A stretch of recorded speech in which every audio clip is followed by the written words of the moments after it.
విశ్వాసుల జీవితాలను మనం గమనిస్తే ఆసక్తి అంటే దేవుని పట్ల వారికి ఉండేటువంటి ఆసక్తి తగ్గిపోతూ వస్తుందండి.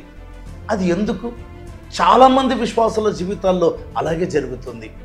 హెబ్రీయులుగా ఉంటూ ఇశ్రాయేలీయులుగా ఉంటూ ఆనాడు పేతురు ప్రసంగం, అపోస్తలుల కార్యముల 2వ అధ్యాయం, ఆపిదప ఇతర సేవకుల లేదా అపోస్తలుల పరిచర్య ద్వారా కావచ్చు హెబ్రీయులు విశ్వాసులుగా మారిపోయారు. ఆ హెబ్రీ సంఘానికి హెబ్రీ గ్రంథకర్త రాస్తూ హెబ్రీయులకు రాసిన పత్రిక 6వ అధ్యాయం 12వ వచనంలో ఒక మాట అంటాడు, మీ నిరీక్షణ పరిపూర్ణమగు నిమిత్తము మీరిది వరకు కనపరిచిన ఆసక్తిని తుదమట్టుకు కనపరచవలని అపేక్షించుచున్నాను. ఏమంటున్నాడు? ఇది వరకు కనపరిచిన ఆసక్తి చివరి వరకు కనపరచండి అంటున్నాడు హెబ్రీ గ్రంథకర్త హెబ్రీ విశ్వాసులతో. దేవుడు మనతో మాట్లాడుతుంటున్నాడు. నీ జీవితంలో కూడా ఎందుకు ఆసక్తి సన్నగిల్లుతుంది? పౌలు అంటాడు కదా, గురి యొద్దకే పరిగెత్తిస్తున్నాను అన్నాడు.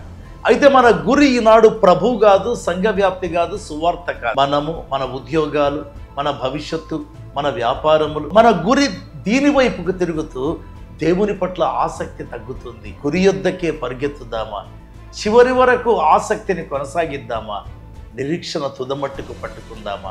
దేవుడు మిమ్మల్ని దీవించుగాక. ఆమేన్.